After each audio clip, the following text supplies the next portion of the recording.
Avis vascular centre మన దేశంలోనే the best varicose vein hospital. మొత్తం భారతదేశంలో ఈ రాబోయే 2-3 సంవత్సరాలలో ఇంటర్నెట్ ఆగిపోతుంది అని చెప్పిన ఏకైక వ్యక్తి వేణుస్వామి. ఇప్పుడు కూడా చెప్తున్నా, ఇంటర్నెట్ ఆగిపోయిందంటే మన పరిస్థితి ఏంది? బ్యాంకుకు పోయినావు, బ్యాంకులు పనిచేయవు. ఎప్పుడు ఆగిపోతుంది సార్? ఎప్పుడన్నా ఆగిపోవచ్చు. గురువు అధిచారంలో ఉన్నాడు, ఎప్పుడన్నా ఆగిపోవచ్చు. రేపే ఆగిపోవచ్చు, ఇవాళనే ఆగిపోవచ్చు. నువ్వు అబ్జర్వ్ చేస్తే గత 4 నెలల నుండి మన మొబైల్ ఫోన్స్ సరిగా పనిచేయట్లేదు. గత 4 నెలల నుండి మన ఇంటర్నెట్ మొబైల్ నెట్వర్క్ సరిగా పనిచేయట్లేదు. ఒకవేళ మీరు అబ్జర్వ్ చేసి ఉంటే ఫ్రీక్వెంట్గా ఈ సంవత్సరం జనవరి నుండి మనకు రెగ్యులర్గా ఎప్పుడైతే యుద్ధం స్టార్ట్ అయిందో అప్పటి నుండి మన మొబైల్ నెట్వర్క్లో ఇష్యూ స్టార్ట్ అయినాయి. మీరు అబ్జర్వ్ చేసి ఉంటే సో ఇది ఎప్పుడన్నా జరగవచ్చు. మొబైల్ నెట్వర్క్ ఆగిపోయి ఇంటర్నెట్ ఆగిపోయింది అంటే నువ్వు షాపుకు పోయి పప్పు అడిగితే వాడు పైసలే అడుగుతాడు. నువ్వు పైసలు లేవు, మొబైల్ ఫోన్ తీసి ఇట్లా జీపీఏ అన్నావు అనుకో, నీ ఫోన్ తీసి ఆడ పడేస్తాడు. 17 Pro Max పో అంటాడు ఇంటికి. సో డబ్బులు పెట్టుకోవాలి. సో అందుకని నికరంగా డబ్బులు పెట్టుకోండి. పదే చెప్తున్నా, ఆయిల్ రేట్ పెరుగుతుంది, ఆయిల్ 400 అవుతుంది, పాల రేటు పెరుగుతుంది 200 అవుతుంది, బియ్యం రేటు పెరుగుతుంది 200 అవుతుంది. రాబోయే కాలంలో గ్యాస్ దొరకదు, పెట్రోల్ దొరకదు, నూనె దొరకదు, డీజిల్ దొరకదు. అన్నిటికంటే ముఖ్యం లిక్విడ్ క్యాష్ దగ్గర పెట్టుకోవాలి. సో ఎన్ని రోజులు నెట్వర్క్ బంద్ అయిపోతుంది? చెప్పలేము, అది నేను కాదు కదా బంద్ చేసేది. సో కేతు బంద్ చేస్తాడు కాబట్టి ఎన్ని రోజులు బంద్ కావచ్చు. ఒక రోజు బంద్ కావచ్చు, 5 రోజులు బంద్ 2 రోజులకు. ఇంకొకటి ఇది ఎందుకు డిస్కషన్ చేస్తున్నా అంటే, ఇప్పుడు ఒకవేళ 1 వీక్ బంద్ అయింది అనుకో, ఆల్మోస్ట్ ఆల్ ఇండియాలో ఉన్న పిల్లలలో 10 to 15% పిచ్చోళ్ళు అవుతారు. ఎందుకు తెలుసా? మొబైల్ ఫోన్ ఇవ్వకపోతే ఎవ్వడు ముద్ద నోట్లో దిగుతలేదు. ఫస్ట్ మన చేతిలో రపకమని ఫోన్ పెట్టాలి, వాడి ఈ ఫోను మనం ఇవ్వకపోతే ఇసిరి కొడితే గంపండు అవుతుంది, పడుతుంది పోయి. ఒకవేళ మన కర్మ ఏంటంటే నెట్వర్క్ లేకపోయినా వాడు ఇసిరి కొడతాడు. వాడికి తెలియదు ఇది నెట్వర్క్ అని. ఇప్పుడు మనకంటే నెట్వర్క్ లేదు అనే జ్ఞానం, ఇంగిత జ్ఞానం ఉంది, వాడికి తెలియదు ఆ విషయం. వాడికి ఫోన్ ఇట్లా కొట్టగానే రాకపోతే ఇసిరి కొడతాడు వాడు ఫోను.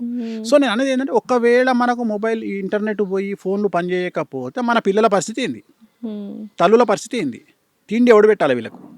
సో ఇంత ఆలోచిస్తాను నేను, అంటే ఇంత దూరం ఆలోచిస్తాను నేను ప్రతిదీ అంత నా చుట్టూ ఉండే వాళ్ళని ఎప్పుడు నేను కాషన్ చేస్తుంటాను, జాగ్రత్తగా ఉండండి, ముందు చూపు ఎక్కువ చెప్తుంటా. నేను వేణుస్వామి చెప్పింది 5 ఏళ్ల తర్వాత జరిగేవి ఉంటాయి. చాలా 5 ఏళ్ల తర్వాత ఏం జరుగుతుందో చెప్తారా మాకు?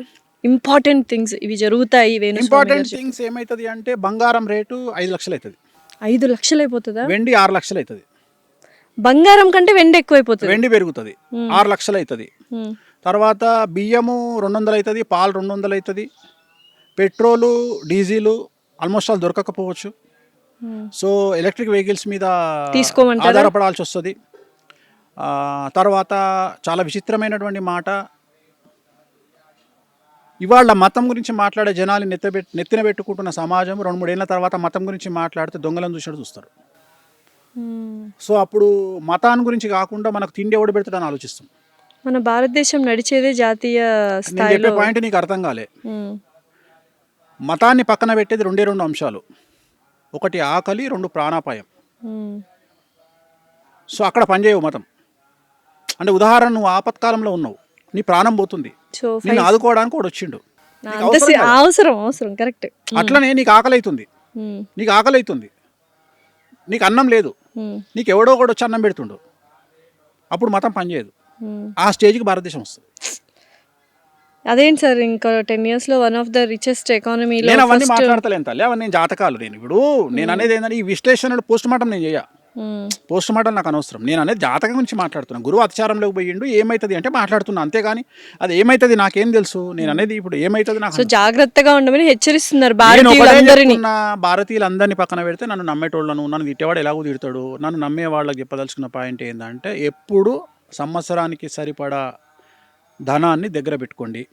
మీ దగ్గర యూపీఐలు ఉండనియండి, గూగుల్ పేలు ఉండనియండి, మీ అకౌంట్లలో 100 కోట్లు ఉండనియండి అనవసరము, 100 కోట్లు ఉండనియండి అనవసరము. మీ చేతిలో నికరాన్ని డబ్బును దగ్గర పెట్టుకోండి, లిక్విడ్ క్యాష్. ఖచ్చితంగా సంవత్సరానికి సరిపడా లిక్విడ్ క్యాష్ని దగ్గర పెట్టుకోండి. అలాగే సంవత్సరానికి సరిపడా నిత్యావసర వస్తువులను రెగ్యులర్గా మెయింటైన్ చేయండి. బియ్యము, పప్పులు, ఉప్పులు, నూనె, ఇవన్నీ రెగ్యులర్గా మెయింటైన్ చేయండి. సో సాధ్యమైనంత వరకు సోలార్ వైపు మళ్ళీ ప్రయత్నం చేయండి, ఎలక్ట్రిక్ వెహికల్స్ తీసుకునే ప్రయత్నం చేయండి.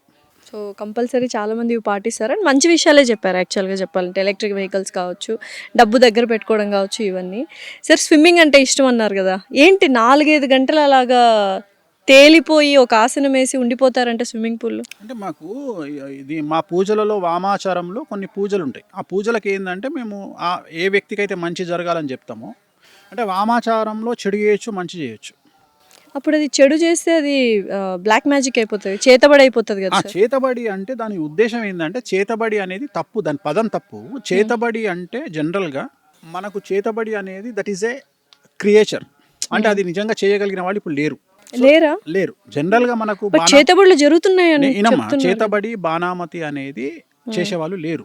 సో మన దగ్గర ఉన్నది సత్కాలు పెట్టేవాళ్ళు ఉన్నారు. సత్కాలు పెట్టేవాళ్ళు అంటే ఉదాహరణ నువ్వు చూస్తుంటావు, 3 రోడ్ల కూడలిలో కొబ్బరికాయ, నిమ్మకాయలు, గుడ్లు, ఇవి సత్కా అంటారు వీటిని. జనరల్గా మనకు జరిగిన మన చెడును తీసేసి అక్కడ పెడతారు, దాని మించి ఎవరు దాటితే వాళ్ళకి అది అంటుకుంటుంది.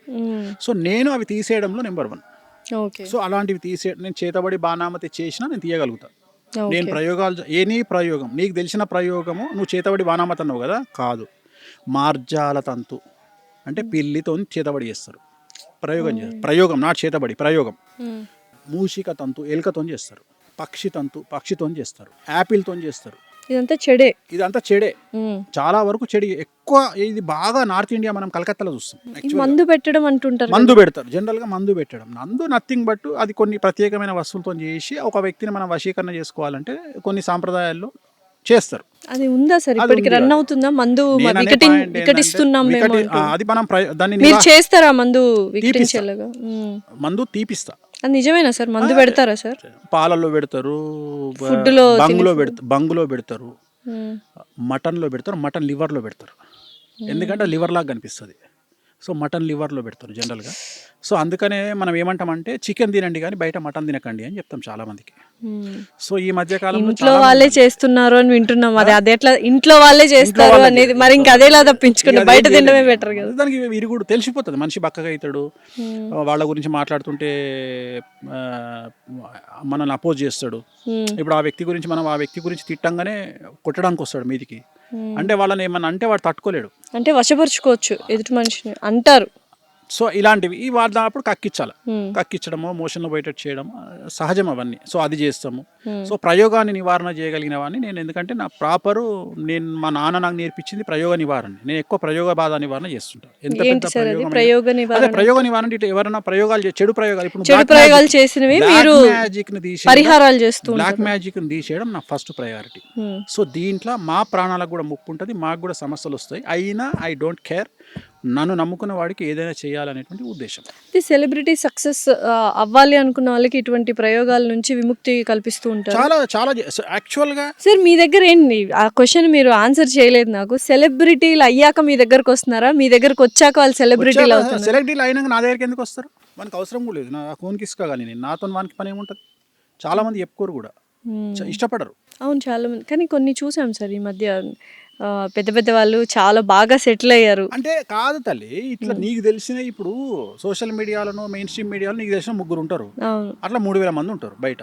నేను కూడా వస్తే నన్ను సెలబ్రిటీని చేస్తారు, నమ్మకం ఉండాలి అంతే అంటారు కదా. అంతేనా సార్?